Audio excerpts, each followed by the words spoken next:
Adishmama Yamobi Akwaba Ediba Agukensi Jumadie so Ewo Badwam so said you any no Drew Samedi and a good year Munsam near dear bro baby bia or and some Yabuano ya dear bro amo who said ye is etie fisem Ewaha Yabesha CF ya Cromede who said and Sem city national team no and some cacao Sasona Yabeche player back on so Equa Brucha Aquashima Samuel Sabedu Ghana Eba Beche me say obetimi ama ni Jumadie sa akosuye ewo Ghana yenen betwen komone hu said ye city na afisi asakwa akopiemu ewo Europe ni ahwe said ye nsem ni siko demo Africa so ye be ro ni ahwe Zambia fo mkodu o mkro mpo ekwan a Zambia fo efa so bi che mo Kenneth Kaunda international airport na afia akwa akopiemu Europe ni ahwe the UEFA Champions League ene Champions Tuesday channel so se multi TV Joy Sports ni Adom TV ye no ebehwe abom ewo Midi edi Adam eje Tony Adams me na me di dwumadie ho chiame nti samre de emra abrede kwamu sese yetimi de ensem di goma ho sede esi etie ewo Yebeka ya ensem etodwa ewo AFCON abra Ghana ene Zambia edi akansi na hihye so semi final na nka penalty bi beto ma brante baby jet Samoa Jan boy ma penalty ni se ne fiti samre no nkasa ye Samre okopiemu ewo onwane base ewo align abra akansi ni ko na we after the third place match no the private jet ebefa no emane kopiemu ewo onwane ekromu ema said ne ensem ni esi etie and the samre de wode nsem aba betuja your pa chese kwambia so eye eniema betimi akoye etimi edi amano ewo eho na yehu sedie esi etie ewo saa ne ensem a ono etimi edi aba betuja wo se penalty no mesi ne ade a ha ne paye nanso wo twa ni se eniema betimi akọ animu etimi edi amano na yehu sedie ensem ne esi etie nti kwambia so se eye the other competitions aba ya bibia akọ animu no nso ebetimi abon saa penalty a watimi amesen ne ade a eno so betimi aboa no na afi ama bibia etimi akọ animu eso na se Ghana ebetimi akuya nim na fe subsequent competitions abekoso no ogidi ese ne penalty miss wi spend on amna etimi age sa AFCON trophy na wono abranche baby jet Asamoah ne nsa entimi enkada eno ye nsem a wode aba beto edwa Asamoah nsem na ye de go amu se de site sa brede okopie mu e woni base align omo se obi mpa na obi pe omo asori mu jojo ya timi se omo purchase branch ni branch e bi ya timi se obono mo de point aba be pie mo de kwan bi aso align so kan kono betimi akwan me no ye nsem a free Asamoah na ebo wo se ye hwe anim 2013 wan hwe mpo a no ono abeledi na fe AFCON no ye nsa etimi aka eho Yet was so queer any national team in Sensemana. No, and a branch Fanny, John, the Rock of Gibraltar Mensah, the skipper of the senior national team, the Blasters. She said the air calf, a team of year after the 22 of AFCON, John Mensah, the only Ghanaian with Team PMO, the starting 11. Calf team, starting 11 on year after the tournament. John Mensah, Echo can defenders.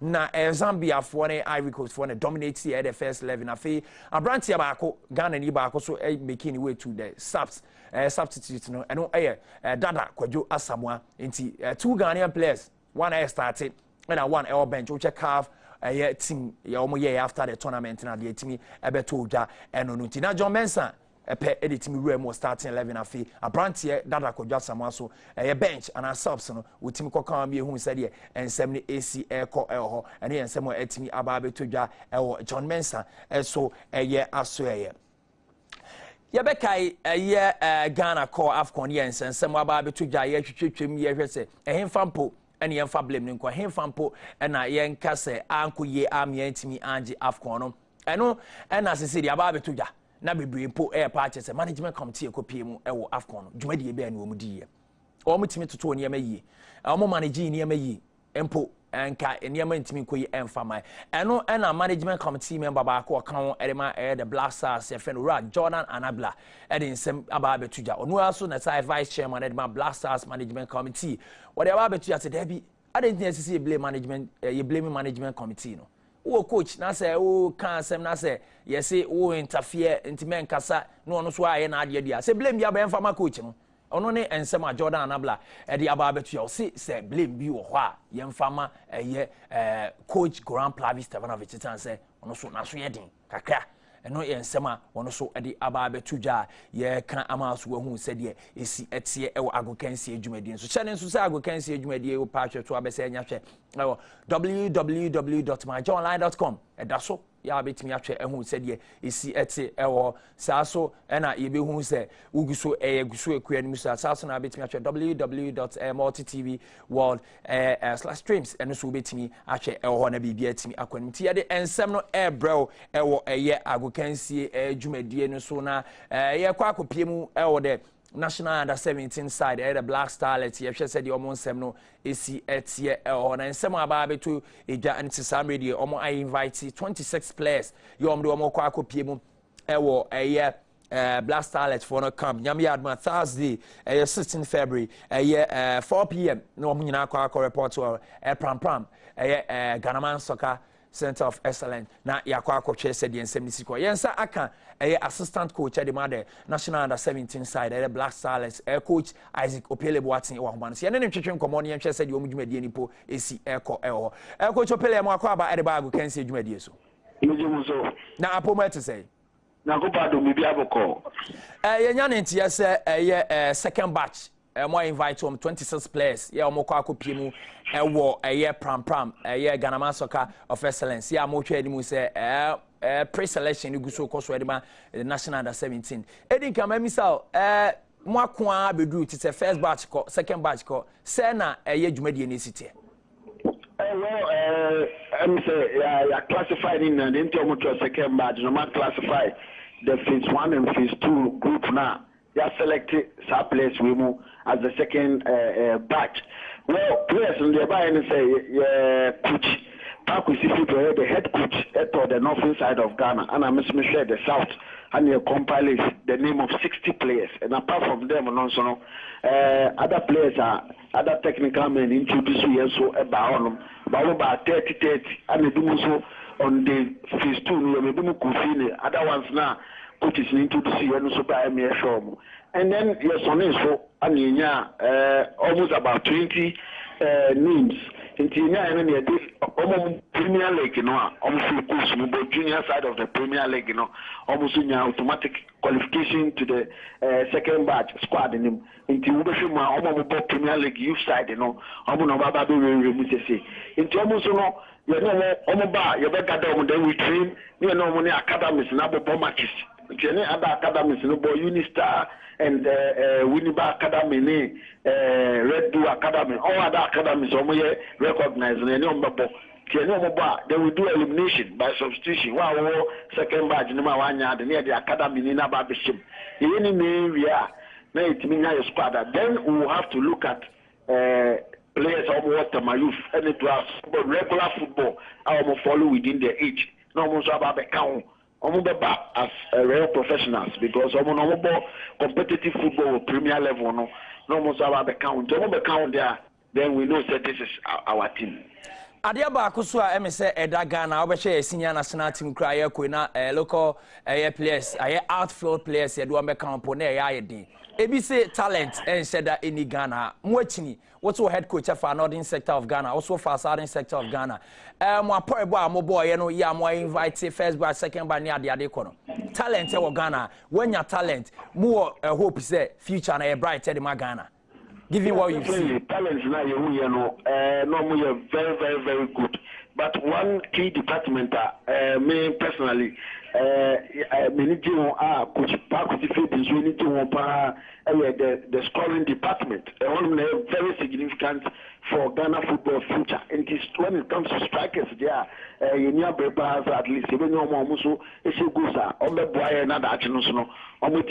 progress to the 20 and to the Black Stars. That is one very, very, very significant department. Apart from the other departments, no, I think so you can play all the football, but if you don't score, that's the problem. Talents in the and it will interest you to know that apart from the Manchester City, we still have to talk. Coach Pakusifi they are to just say Central and Western. If Central and Western will go to Brona Afo and Ashanti in the month of March, and you better appropriate. You cover not future and for the short term future, you be san space a team near Sanko, other regions now, young coino, they are covered with because Abia now I could share with Abia need to me, you know, you better win and some my exposure to the boys. There's some youth academy, more Tamale Swapo, you almost play Abia, honestly, very good, honestly, a drafting him. So, your casting, you know, very white bar. Answer na meja mo akwedi e me final question. Mo philosophy ne say mo pe tima ni manim ya mo be kwa akwaje under 17 is say since 2007 yen said that mo e homodin e wo under 17 level and now say mo pe tima e be the foundation for the under 20 under 23 now ultimately o mo aba be rather senior national team the Blasters. Yeah, the philosophy is to look for players on the foundation for under 20 and for the Black Stars. But our aim is to make sure that you are qualified to the tournament because for two then we have to fight from there and go and play at the World Cup stage. What you World Cup, then not just waiting our players, you know, the exposure. Talking about the trophy, it is when I qualified to the Africa tournament and get to the World Cup before we can think about trophies. But for now, is to develop them, get them to the world stage, have them exposed to the international world. Not just only to me about the boy under 20 and now Blasters in the future. Now on farm run be the Biba. Jena family players the Biba. It is a motive of the notion of a lot of Ghanaians say overboard talents. I say would you I'm not into that. Anna Coach Park, the head coach is also he doesn't tolerate that at all. It will interest you to know that the compilation of the list, because he doesn't want to tolerate that nonsense. So we are say Anna say Anna miss the himself miss only a principled on that. And you know, will be agreeing, but we will never entertain that. We want objectivity to set in because good name is better than riches. All right, Coach Isaac Opele Adare Boatin. Me do asesa no pe obeka me ho agokansi adwumadie so. You miss me that once upon. Coach Opele Boatin, assistant coach at the national under 17 side, the Black Stars, and ana yenene twetwen komofa. Jumadia under 17 for Nigusu AD na se some radio said him dinka come invite 26 players one so kwa ko chain Mr. Thursday 16 February 2012 4 p.m. no makwa ko pm pram Ghana Man Soccer Center of Excellence na yahwe se ebe proni lesson down here pe players ye be hwe Mr. Blasters on be progress national under 20 Blaster Light Black Meteors na for yakwa ko pm there Blasters na ne matimi akwanimu Uguso Chago can see Badwam Jumadie no so yento aso na fe yanku yanim ne twa nsem aba be pie mu okay abrantie Gabriel Isa Ahmed ono so abrantie na usi akan edema Kumasi Asante Kotoko be kan 2006 World Cup ekopie mu okan bi 2006 Africa Cup of Nations toja Egypt so no okan bi yetwe said ye ne nsem no ebetimi akọ animo so etimi ede amana Samuel kusi akan Marandes FC or Denmark na enti abeto janso ababe pie mu Ghana ha ehwe ni so obere lunch obere lunch ni career na bibia etimi akọ animo ede amano yenya ne tiye se okwa akopie mu obi a Kumasi Asante Kotoko ana se club kese ba akọ wo ha na fe bua hwe se na djumadie no ebesi etimi akọ na Sam Radio na Isa Ahmed ya o hwe no yi na se Sam Radio abepie mu Ghana o hwe animi se djumadie betimi akoso ama bibia akọ jojo so etimi ede amano ewo eho yeguso ehwe yensaka Isa Ahmed a wonsa o so bete nanumu ensem kakra sampa so abepie mu Ghana sampa so oba bi si akan ede ama one local club ede are launching and career yento aso afi yenkopie mu Zambia ne yenhwe said yensem ni si etie eho se said yekopie mu Zambia de na anigye nko a enra ena de Chipolopolis o Zambia omkopie mu Kenneth Kaunda International Airport na omkopie mu no na timi se Zambia fans na atwe be 9 hours yo omotwom timi se ewie bo o hyeduom ne so omse de se ejampo ne beto egu omso a wo mo mfa ho esan se wo mo team no akoti wo mo anim ama wo mo anigye so asabanti samre wo mo ba be pie mu ode wo be so msa yenhwe abra Zambia team ni kopie mu Kenneth Kaunda International Airport. When Sopira Sunzu slotted home the winning penalty in the Orange Africa Cup of Nations final in Gabon, Zambia became the 17th nation to win the continental title since its inception in 1957. Coming as it did 19 years since the tragedy that wiped out a generation of Zambia's best players in a plane crash in Gabon, there was extra significance attached to the triumph, and the celebrations in the Zambian capital, Lusaka, were unrestrained. 18 years. It's taken us 18 years to get back to the final. And it happened that our boys perished in Gabon. And for us to qualify to the Gabon where we had no chance, we actually had no chance, but we reached the final. I can't believe it, the cup is in Zambia today, Baba.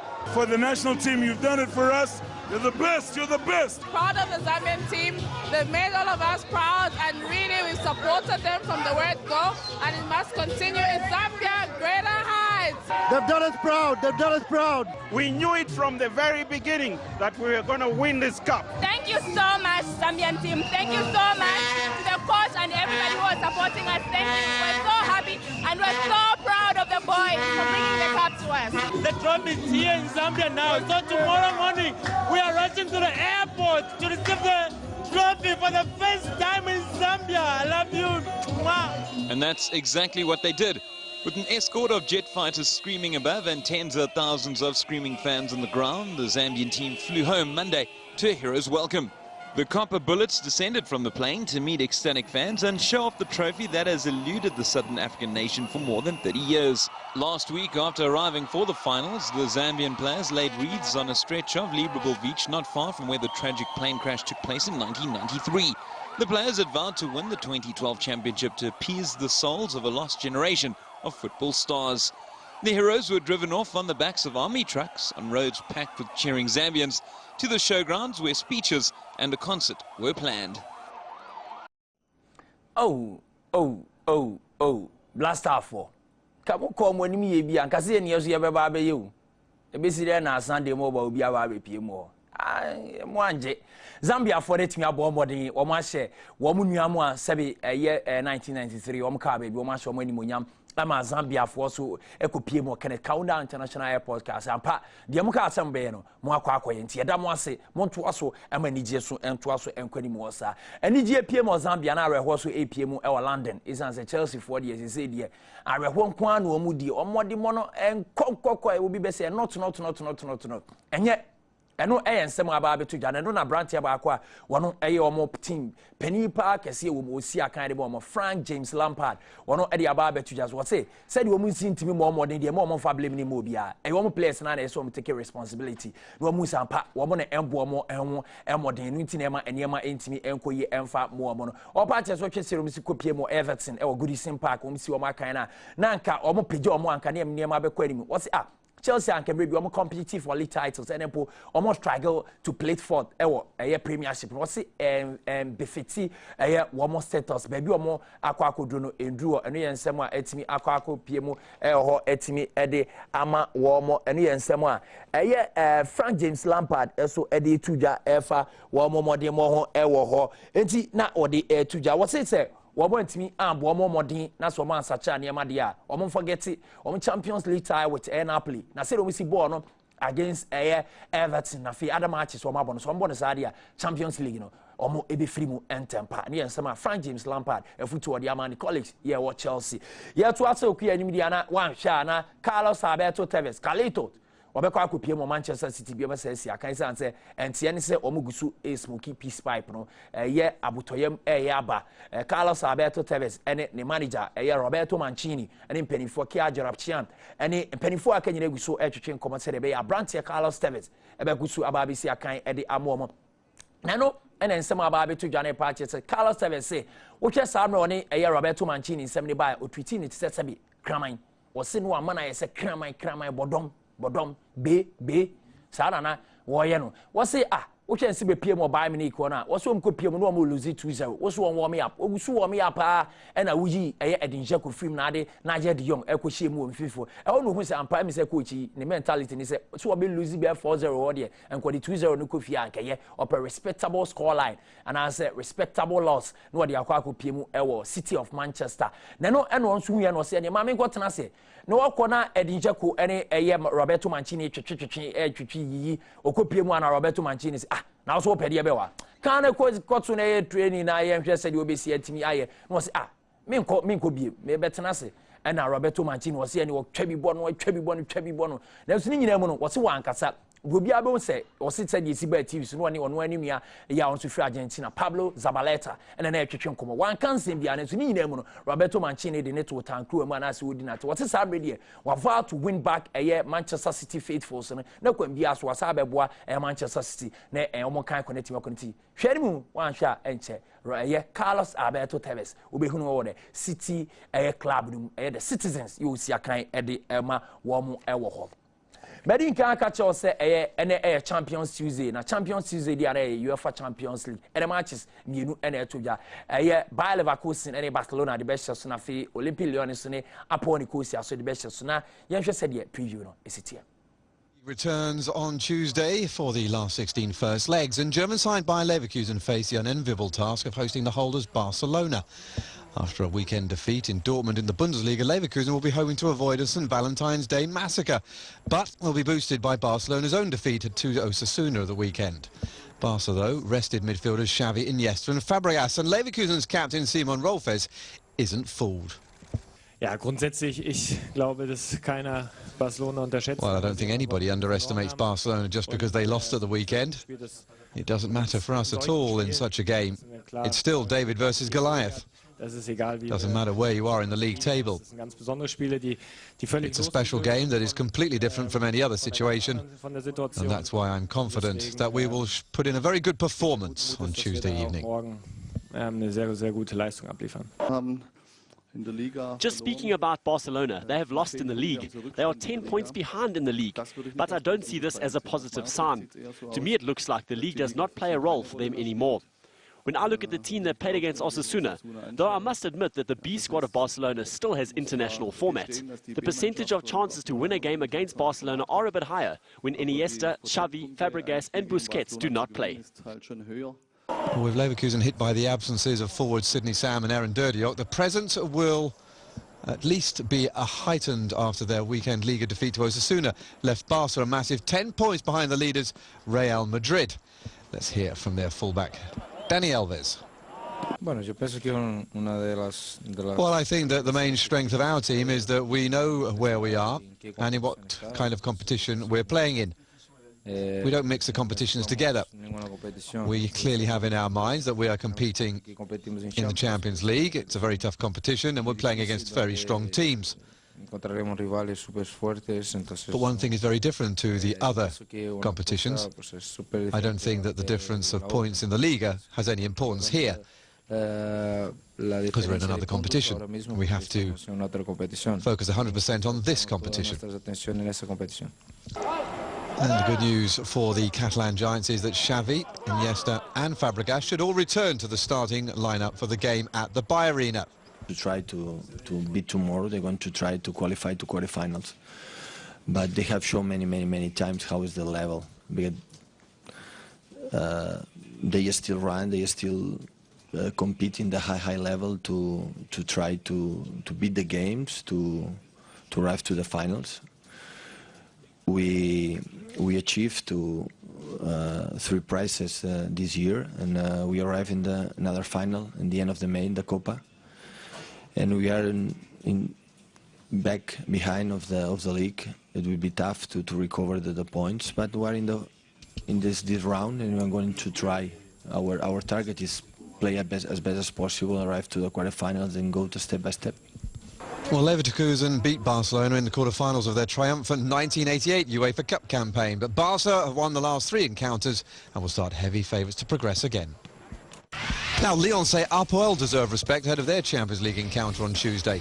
The French are playing in the last 16 for the 9th year running. But for APOEL, it's the first time that any Cypriot side have reached the knockout stages of European club football's elite competition. After topping their group and Lyon finishing a long way behind Real Madrid in theirs, the supposed minnows from Nicosia will have no fear of a Lyon side that's hardly been lighting up their domestic league of late. Nous avons bien évidemment l'objectif de nous qualifier pour les quarts de finale. Well, our goal, of course, is to qualify for the quarterfinals. But I wouldn't say it's an obligation or it's an easy one. I just think it's a game of football between two teams who deserve to be where they are. APOEL has gone a remarkable way, and they deserve to be where they are. They deserve the respect of their opponents, and we do respect them.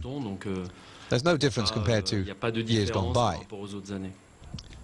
Lyon come into the game after an extremely disappointing 2-1 home loss to lowly Caen. Lyon have other things to worry about too. Much of APOEL's European success this season has been based on their impressive away form, having drawn all 3 of their away games in Group C, conceding only 2 goals. However, this will be a step up in pressure for Ivan Jovanovic and his side against the Lyon side, who 2 years ago made it all the way through to the semi-finals.